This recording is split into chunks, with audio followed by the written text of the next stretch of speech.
Enjoyable. Welcome to the Garth Riley Show. This is the ResVIEWme, or the video resume, as we like to talk about it, segment of the show, where we get to meet some very interesting people, find out what their passions are and where they're going in their life, and how did they get to where they are right now, and what do they have to offer to the marketplace. Joining me in studio right now on ResVIEWme is Tiffany St Germain. Good to have you with us. Thank you very much. Glad to be here. How's it feel to be sitting? Feels wonderful. Yeah? Yes. Your background, if we take a look at, how you've, where you've come to, because currently, the president of On Top Marketing, On Top Mobile, which has created apps for iPhones, and currently going to be listed with, Apple. So that's where you are today, plus the president of shopaware.com.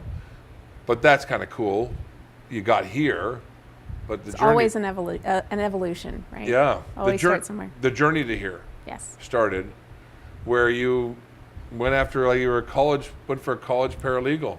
I did. I always wanted to be my own boss. Always knew that I would have my own business. Never really knew what that would be. So when it came time to, finishing high school and figuring out what I wanted to do for school, I thought, how about this? So I knew that it would give me a good kind of legal background, business background, and a basis to kind of get things going into whatever direction I would take down the road. But you understood the legal background because Yes. your mother is a... My mother is a lawyer as well, yes. So that kind of helped. Actually, interestingly enough, she went back to school when she was 38 after my sister was born. And so she became a lawyer later. So we actually went through legal school, type school, around the same time. Really? So, yeah. That's kind of cool. It was kind of funny. So, okay, so now you end up and you go through the course. Yes. What was that like? How were you as a student? Tell all the stories here, by the way, because we can pull the transcripts. Yeah. Well, school was never my favorite thing in the world because I do have an ADD personality. So the school part was just to get through so that I could get out in the real world and do what I really wanted to do, which was just to explore. And that's kind of how I've lived my life, is just to try something, see how I like it, see how it works. Doesn't mean that I don't know how to stick to it and make something, really believe in something and make it grow. But need freedom, a lot of freedom. That probably scares people, but that didn't, you were in the corporate structure. I was. You would say that now as being an entrepreneur and president of your own company, that's kind of almost seemed to be typical, but you had this spirit at a very young age, but yet you went into the corporate world. I mean, you worked for Polygram Records. I knew that I needed the discipline, so coming out of a school as a paralegal, I worked for a searching firm for a year, and a friend of mine had started at Polygram Records in business affairs, and she said there was an opening in licensing. And so that kind of had a little bit of marketing and a little bit of the legal side of it, and I really liked that because I like the creative side. And started at Polygram, worked there for about 4 years, and then decided, I need some sales experience, so I better get that. So all of these things were kind of the experience that I needed to have in order to have my own business, whatever that would be down the road. But you talk about Polygram Records, like, as a layperson saying, like, Polygram Records, like you're the record business. I don't know now in 2010 if that makes a big deal, but back even 5-7 years ago, people work for a record label. You get good seats at restaurants. Well, I don't know about that. I was kind of the low man on the totem pole, but at the same time, I was 21 years old when I started working at Polygram. So it was a pretty exciting business to be in, especially at that time. I mean, that may not have been its actual heyday, but for the time that I spent in the industry, it was as close to the heyday as you would get.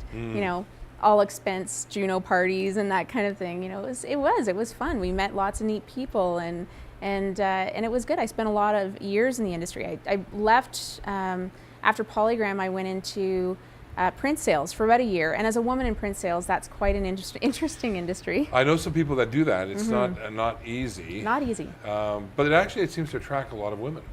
And I think it's a really good place to cut your teeth. I think you can find out if you can make it or not if you go into something that's typically male or traditionally male anyway, and something that's pretty tough industry to break into. So tell me about that. Tell me about that experience of getting in there. It was great. It's come on, it couldn't have been always great. It was great. I tend to be very positive about a lot of things. Yeah, cup half full. Right, and so I look at the experience of that year in print sales as being great. Doing it, yeah, it wasn't certainly not the job for me long term, but what you learn and the skills you develop, and just knowing that it is all who you're calling, who you're, what doors you're knocking on, and who you're getting in touch with, and it forces you past your comfort zone. So it was absolutely. Were you surprised at how you got through to those accounts? Yeah, I mean, it was a tough business, so I kind of just did it the way I do everything in my life, which is I just start calling people I know and people I like and see if they know somebody that's looking for something. And it's very much a social thing. I'm a social person, so I think getting out there in that way, it was good for me to have that very strict sales, commission sales background. Mm-hmm. And from that, actually went back into the music industry, went to Warner Music. And what did you do there? I started out as coordinator of strategic marketing, and had a great boss, actually a great boss and a great president, who both were extremely supportive of me. And I was there for about 4 years, and over that time, I was always been a bit gutsy, and I'd push boundaries a little bit every once in a while.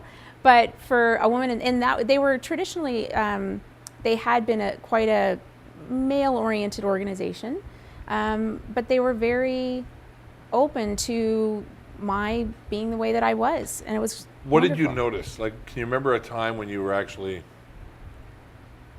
just driving it over the edge?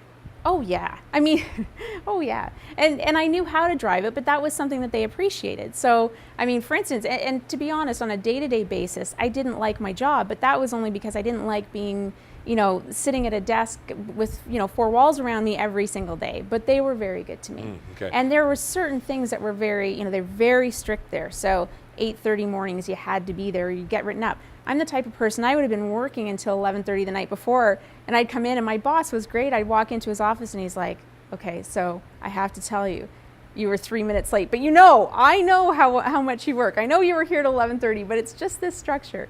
So it's kind of funny, because I knew that I was being taken care of, even though there was, the overall corporate structure was just not a good fit for me. But moving forward, then you were at CBC. I was at CBC and worked with them in marketing.